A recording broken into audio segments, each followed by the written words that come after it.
आज की वीडियो में मैं आपको बताने वाला हूँ सैलरी शीट के बारे में।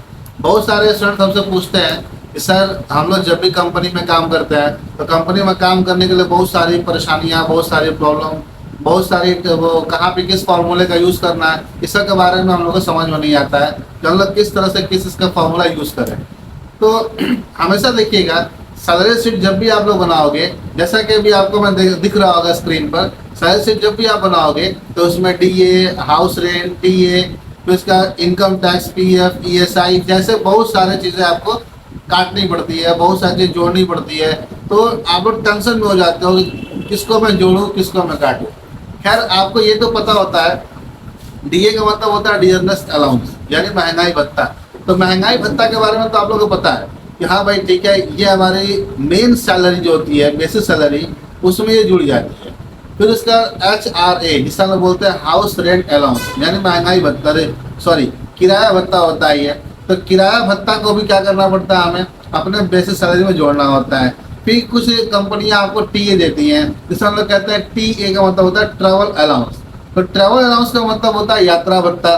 भाई अगर आप कहीं साल भर में कहीं घूमने जाते हो तो कंपनी आपको एक मैच्योरिटी के तौर पर आपको पैसा दे देती है हर महीना जोड़ करके। फिर बहुत सारे ऐसी भी कंपनियां होती हैं जिसमें आपको मेडिकल एक्सपेंस मिलता है। तो मेडिकल एक्सपेंसेस जो होते हैं वो भी आके बेसिक सैलरी में जुड़ जाती है। ऐसे करके हमारी सैलरी बहुत ज़्यादा बढ़ जाती है, इंक्रीज हो जाती है। फिर क्या होता है कि हमें इनकम टैक्स भी देना होता है। तो भाई क्या होता है, देखो, हमारी जो मेन सैलरी होती है, जो इन हैंड होती है, उसमें से हमारी जो सैलरी होती है इनकम टैक्स वो कट जाती है। प्लस बहुत सारी कंपनी पीएफ काटती हैं, बहुत सारी क्या, लमसम पूरी कंपनी पीएफ काटती हैं। तो उसमें क्या होता है कि पीएफ हमारा घट जाना चाहिए। उसका होता है ईएसआई, जैसे बोलते हैं एम्प्लॉय स्टेट इंश्योरेंस। फिर क्या होता है कि हमारा जो मेन सैलरी होता है उसमें से इंश्योरेंस हमारा कट जाता है। ओके, ताकि हमें कोई घटना घट जाए कंपनी में रह करके या कंपनी के आउटसाइड में भी, तो हमें कंपनी से सपोर्ट मिल सके। ठीक है, तो ये सारे चीजें कब और कहाँ पे कैसे यूज करना है मैं आपको इसको बता रहा हूँ। ठीक है, तो आप लोग देखिए स्क्रीन पर। तो जैसा कि आप लोग देख रहे हो, salary record of employ. Okay, यहाँ में लिखा है सीरियल नंबर, फिर यहाँ लिखा है डेस्टिनेशन, फिर लिखा है बेसिक सैलरी, फिर लिखा है वर्किंग, फिर लिखा है DA, house rent, TA, gross salary, income tax, PF, ESI, total net salary. पहले मैं आपको इसको बना कर दिखा दे रहा हूँ, ये सीट मेरा बनेगा कैसे। क्योंकि बहुत सारे लोग कहते हैं सर ये आपने जो फंडा बनाया यहाँ पे कैसे बनेगा, ये जो फंडा बनाया ये कैसे बनेगा, ये जो फंडा बनाया ये कैसे बनेगा, फिर उसका ये कैलकुलेशन ऑटोमेटिक हो कैसे रहा है। जैसे मान लो यहाँ पे लिखा है 25,000 रुपये। ठीक है, जब 25,000 रुपया है तो मैंने यहाँ पे कर दिया 35,000, यानी 35,000 कर दिया। तो आप देख रहे हैं जैसे मैं इंटर बटन दबाऊंगा सब का सब ये आपका जो है चेंज हो जाएगा। ठीक है, दबाइए इंटर बटन, देखिए सारा का सारा चीज यहाँ पे चेंज हो गया। ये सब हो कैसे रहा, ऑटोमेटिक कैलकुलेशन। तो मैं आपको इसके बारे में बता रहा हूँ। तो सबसे पहले क्या करेंगे, हम एक्सेल की एक नई सीट ओपन कर लेते हैं। ठीक है, एक्सेल की नई सीट ओपन कर लेते हैं और सीट ओपन करने के बाद अब हम इसको बनाना तैयार करेंगे। सबसे पहला काम मुझे क्या करना होगा, सीरियल नंबर। मैं यहाँ पे टाइप करूंगा सीरियल नंबर। ठीक है, SR dot number, serial number हो गया। फिर आपको डेस्टिनेशन टाइप करना है, डेस्टिनेशन। डेजिग्नेशन का मतलब क्या होता है, पद, आप किस पद पे काम करते हो, किस विभाग से जुड़े हुए हो। ठीक है, फिर वो बेसिक सैलरी, बेसिक सैलरी इसके अंदर लगा दो। फिर आपको यहाँ मिला वर्किंग, तो मैंने लगा दिया यहाँ पे वर्किंग, यानी कितना दिन काम किया मैंने। तो यहाँ पे आपको अटेंडेंस रिकॉर्ड भी ऐड करना पड़ेगा। तो अटेंडेंस रिकॉर्ड नॉर्मल वाला मैंने पिछले वीडियो में बताया, फिर एक तो प्रोफेशनल मैं आपको आगे बता दूंगा। ठीक है, इसके बाद में एक और वीडियो ला दूंगा। DA, फिर उसका लिखा यहाँ पे house, house rent. House rent आपका कितना है ये देख लो यहाँ पे, हाउस रेंट 15%। ठीक है, डीए आपका 10%। तो यहाँ पे देखिए डबल क्लिक करेंगे, ऐसे दबाएंगे अल्ट के साथ इंटर, अल्ट और इंटर दबाइए और यहाँ पे जितना भी है आप डालो यहाँ पे 10%, 12% जो भी होगा वो डाल देना। हाउस रेंट में भी आपको वैसे ही करना है, अल्ट के साथ इंटर लगा देना है 15%, ये आपका हाउस रेंट हो गया। फिर यहाँ पे आना TA, T.A, टीए में लगा देना आपको कितना परसेंटेज है भाई, तो टीए हमारा 12% है। तो आप यहाँ पे लगा दो अल्ट के साथ इंटर और 12%। फिर उसके बाद आपको लगाना है ग्रॉस सैलरी, यहाँ लिख दीजिए आप ग्रॉस सैलरी। ग्रॉस सैलरी मैंने लिखा यहाँ पे। अब यहाँ देखिए मुझे करना क्या होगा, हाउस रेंट को चौड़ा कर लेते हैं ऐसे ताकि मेरा सेट हो जाए, और ये डी हो गया, ग्रॉस सैलरी हो गया, ठीक है। अब यहाँ पे मुझे लिखना होगा, देखिए मुझे यहाँ पे क्या लिखना होगा,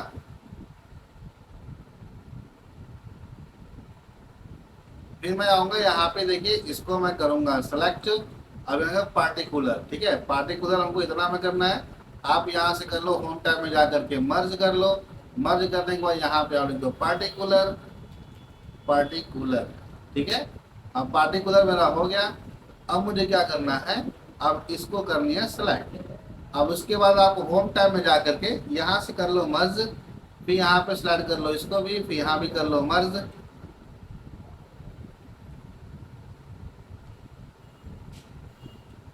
ठीक है। फिर इसको भी कर लो आप मर्ज, फिर इसको भी स्टार्ट कर लो, इसको भी आप मर्ज कर लो, इसको भी स्टार्ट कर लो, और इसको भी आप मर्ज कर लो, ठीक है। अब यहाँ पे आते हैं इसके अंदर। अब मुझे बनाना है इसके अंदर इनकम टैक्स 3%, ठीक है। आप चाहो तो ऐसे भी कर सकते हो इनकम टैक्स। अब यहाँ नीचे 3% दे दो, आपको अल्ट इंटर दबाने की कोई ज़रूरत नहीं पड़ेगी, ऐसे भी आप नॉर्मली कर सकते हो। फिर यहाँ पे आ जाओ, फिर यहाँ पे देखो पी एफ है 7%, तो पी एफ कर लो 7%, ठीक है। उसके बाद फिर आपका यहाँ पे क्या है, E S I 2%, E S I 2%, फिर यहाँ पे आपका टोटल डिडक्शन, यहाँ पे कर लो मर्ज करके टोटल डिडक्शन। भाई ये टोटल डिडक्शन आपका कट जाता है, ठीक है। अब इतना करने के बाद देखिए, अब यहाँ कर लेंगे नेट सैलरी, स्लाइड करके मर्ज कर लीजिए और लिखिए यहाँ पे नेट, फिर लिखिए सैलरी, ठीक है। तो ये रहा मेरा डाटा। अब आपका कुछ ऐसे बना। अब आपको थोड़ा सा सेट करना है। सेट क्या करना है, देखिए अब इसके अंदर मुझे लिखना है पेमेंट का मेथड लगाना ऊपर। तो आपको इसको स्टार्ट करना होगा, मर्ज करना होगा, फिर सेलेक्ट करना होगा, फिर इसको ही मर्ज कर लेना होगा। देखिए कुछ ऐसे बनाइए जैसे कि आपका डाटा लगे कि हाँ भाई वाकई ये बंदा प्रोफेशनल काम कर रहा है, प्रोफेशनल तरीके से बना भी रहा है, ठीक है। तो हमें कुछ इस तरह से करना होगा। अब यहाँ देखिए मैंने इसको किया सेलेक्ट, कहाँ तक करना है, ग्रॉस सैलरी तक। यहाँ से कर देना आपको मर्ज, फिर लिखना है इसके अंदर पेमेंट, ठीक है। अब पेमेंट के बाद डिडक्शन लिखना है, तो यहाँ पे करिए आप सेलेक्ट, यहाँ करिए मर्ज। अब यहाँ पे डिडक्शन कितना आपका लिख दीजिए यहाँ पे, ठीक है। और यहाँ पे नेट सैलरी आपको मर्ज करके एक ही में कर देना है, ठीक है। तो ये मेरा हो गया डाटा तैयार। थोड़ा इसको चौड़ा कर लेते हैं। अब इसको मैं यहाँ पे क्लिक कर लेता हूँ, फिर करता हूँ सेलेक्ट, और थोड़ा इसको मैं मिडिल और सेंटर कर लेता हूँ, ठीक। इधर तैयार हो गया। अब लिखिए यहाँ पे 1 2 करने के बाद अब आप देख लो कितने लोग आपके अंडर में काम कर रहे हैं, 12 15 20 50 100 200 400 इतने भी होंगे, आप देख लेना अपने हिसाब से। मैं यहाँ पे थोड़ा रिकॉर्ड बना रहा हूँ 12 तक, ठीक है। और इसको मैं मर्ज कर सेंटर कर लिया। अब डेजिग्नेशन को मैं कॉपी कर लेता हूँ, बहुत समय लग जाएगा, वीडियो बहुत लॉन्ग हो जाएगी। ये मैं इसको कॉपी कर लेता हूँ और यहाँ पे इंटर दबा देते हैं, ये आपका पेस्ट हो गया। तो ये भी आपका रेडी। और यहाँ पे अब हम लगाएंगे फॉर्मूला, ओके गाइज। तो अब पहले मैं इसको स्टार्ट करके लगा देता हूँ बॉर्डर, लगाइए यहाँ पे ऑल बॉर्डर लगाइए। ऑल बॉर्डर लगाने के बाद यहाँ पे जाके स्टाइल को चेंज कर दीजिए, स्टाइल चेंज कीजिए, थोड़ा सा बोल्ड कर दीजिए, थोड़ा सा एकदम लगे कि हाँ भाई मैं बना रहा हूँ, मेरा प्रोफेशनल चीज चल रहा है, ठीक है। देखो भाई कंपनी वर्क देखती है, काम देखती है आपकी, ये समझना। ये नहीं है कि बस हम जा करके वॉकाल बना लिए काम हो गया, नहीं भाई, कंपनी को आपसे काम चाहिए। आप उसको काम दीजिए, वो आपको पेमेंट देगी, प्लस आपको अच्छी अच्छी पोस्ट भी दे देगी, लेकिन उसको काम चाहिए, ठीक है। चलो अब हम निकालेंगे डीए। डीए कैसे निकालोगे, यहाँ पे देखो, सबसे पहले दबाएंगे इक्वल टू, हमारी वैसे सैलरी इतनी है, इंटू 10/100, ठीक है। हमारा 2500 रुपया क्या हो गया, डीए हो गया। अब देखो किस कंपनी में कितना है ये मुझे नहीं पता, वहां पे देख लेना कितना हमारी डीए टीए कटती है उस हिसाब से, ठीक है। अब उसके बाद फिर हम आते हैं हाउस रेंट इक्वल टू, यहाँ पे करेंगे 25,000 गुणे 15/100। अब उसके बाद डबल क्लिक कर देंगे यहाँ पर कोने में रख करके, तो ये पूरा आपका फिल हो जाएगा। फिर TA इक्वल टू 25,000, फिर यहाँ पे गुणे 12/100। अब मेरा 3,000 रुपये हमारा TA हो गया। अब यहाँ निकालेंगे ग्रॉस सैलरी, यानी देखो हमारी तनख्वाह है बेसिक 25,000 रुपये, ये सब हमको अलग से मिल रहे हैं, तो भाई सब मिलाकर तनख्वाह कितनी हो गई, तो इक्वल टू सम। अब इन तीनों को हम लोग जोड़ देंगे ऐसे, और फिर यहाँ पे कॉमा करके 25,000 को भी ले लेंगे। ठीक, ध्यान देना, तीनों को स्लाइड करके फिर कॉमा 25,000 क्लोज कोष्टक एंटर। अब आपकी तनख्वाह हो गई 34,250 रुपये। ये तनख्वाह होगी सबकी अलग अलग। ओके, अब आते हैं, अब देखो इनकम टैक्स हमारी जो ग्रॉस सैलरी है उसमें से घटेगी, क्योंकि ये गवर्नमेंट के खाते में जाएगा, तभी मेरा रुपया लीगल कहलाएगा। ठीक है, तो करेंगे equal to gross salary into 3/100। ये हमारा निकल गया आपका इनकम टैक्स। फिर यहाँ पे निकालेंगे PF equal to gross salary into 7/100। ये हमारा हो गया PF। ये मैं यहाँ निकाल लिया। ESI निकालेंगे equal to gross salary into 2/100। अब ये मेरा ESI हो गया, यानी टोटल कितना रुपया मेरे ग्रॉस सैलरी से कटने वाला है, तो हम इसको यहाँ पे जोड़ देंगे।